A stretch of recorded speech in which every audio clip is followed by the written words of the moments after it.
মই আপোনালোকক বিশেষভাৱে ধন্যবাদ দিছোঁ। আপোনালোকে আমি সকলোৱে জানো যে আজি মহিলাসকলৰ আত্মসহায়ক গোটৰ কাৰণে এৱাৰনেছ হোৱা এই ভোটাধিকাৰ সাব্যস্ত কৰিবৰ কাৰণে আজি সমগ্ৰ অসমত এই এৱাৰনেছ সভা পুৱা 6 বজাৰ পৰা গধূলি 6 বজালৈকে কৰাৰ কাৰণে নিৰ্দেশ দিছিল আৰু গৈ গোটেই গৈ এই সভাবিলাক কৰি আহিছে। কিন্তু আপোনালোকে তথাপিতো আজি এই সভালৈকে আহি অহাৰ কাৰণে মই বিশেষভাৱে আপোনালোকক ধন্যবাদ আৰু কৃতজ্ঞতা জনাইছোঁ।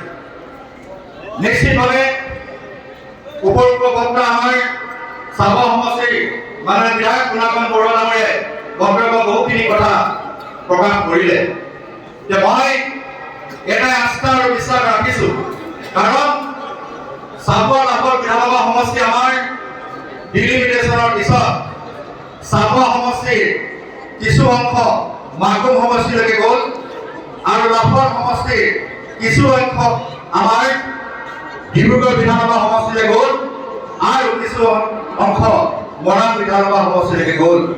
আৰু এতিয়া আমি চাবুৱা লাভৰ নামেৰে এতিয়া আমি সমষ্টি এটাও বিৰক্তি আমাক পোৱা নাই।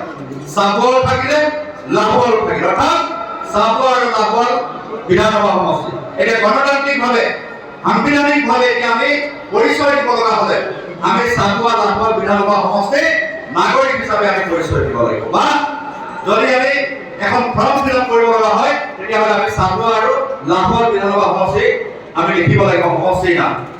আৰু আগতে আমাৰ চাবুৱা সমষ্টি লখিমপুৰ লোকসভা সমষ্টিত আছিল আৰু এইবাৰ ডিব্ৰুগড় লোকসভা সমষ্টি তেওঁলোকে লিখিব লাগিব ডিব্ৰুগড় লোকসভা সমষ্টি। আৰু এইবাৰ যিহেতু আমাৰ ৰাষ্ট্ৰীয় সমিতিৰ সিদ্ধান্ত মৰ্মে সৰ্বানন্দ সোণোৱাল ডাঙৰীয়াক ডিব্ৰুগড় লোকসভা সমষ্টিৰ পৰা প্ৰাৰ্থিত্ব প্ৰদান কৰিছে। আমি সকলোৱে জানো যে সৰ্বানন্দ সোণোৱাল ডাঙৰীয়াই আমাৰ 2016 চনৰ পৰা 2021 চনলৈকে তেখেতে অসমখনক যি ধৰণে গতিশীলতাৰে আগবঢ়াই নিবৰ কাৰণে প্ৰয়াস আৰু প্ৰচেষ্টা চলাইছিলে সেই কথা মই নকলেও সৰ্বজন ৰাইজে ইতিমধ্যে মুখে মুখে কথা আমি সভা সমিতি বা গাঁও অঞ্চললৈ গ'লে বাগিচা অঞ্চললৈ গ'লেও এই কথাখিনি আমি শুনিবলৈ পাওঁ। যিহেতু আমি 60 বছৰ শাসন কৰা কংগ্ৰেছ চৰকাৰে দিনত আমি এটাও পেপাৰ টকাৰ ৰাস্তা দেখা পোৱা নাছিল।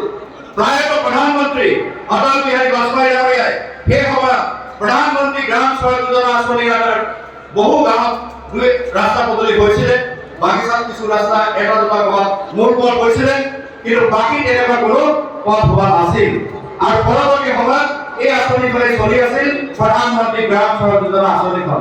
কিন্তু যেতিয়া মই চাবুৱা সমষ্টিৰ পৰা বিধায়ক হিচাপে নিৰ্বাচিত হৈছিলো আৰু সেই সময়ত আমি ৰাইজৰ ওচৰলৈ গৈছিলো নিৰ্বাচনী প্ৰচাৰ চলাবৰ কাৰণে, আমি ৰাইজক কৈছিলো যে আমি দলং নিৰ্মাণ কৰিম, ৰাস্তা নিৰ্মাণ কৰিম, নামঘৰ বনাম, মন্দিৰ বনাম, চাৰ্চ বনাম, এই ধৰণে মছজিদ বনাম, এই ধৰণে আমি ৰাইজৰ মাজলৈ গৈ নিৰ্বাচনী প্ৰচাৰ চলাইছিলো।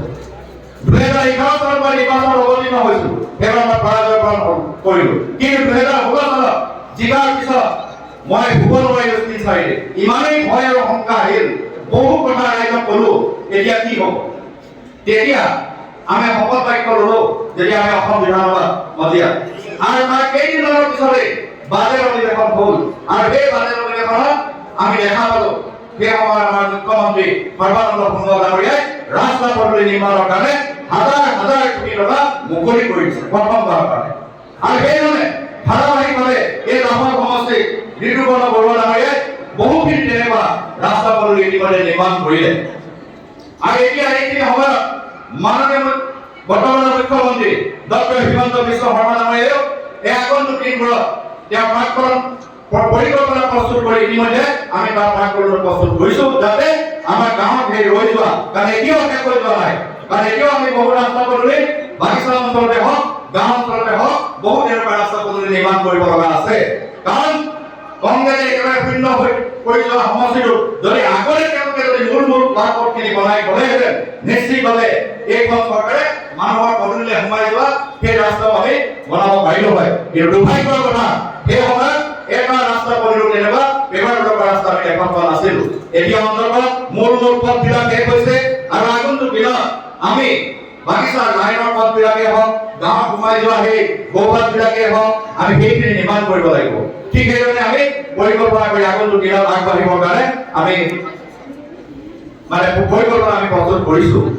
আমি জানো অসমৰ জনপ্ৰিয় মুখ্যমন্ত্ৰী ডক্টৰ হিমন্ত বিশ্ব শৰ্মা ডাঙৰীয়াই বৰ্তমান অসমখনক 10 কোটি টকা আগবঢ়াই দিবৰ কাৰণে ইতিমধ্যে 9কৈ বহুত তেনেকুৱা দৰিদ্ৰ সীমাৰেখাৰ তলত থকা পৰিয়ালক উপকৃত কৰিবৰ কাৰণে ইতিমধ্যে বহু আঁচনি ইতিমধ্যে প্ৰস্তুত কৰিছে।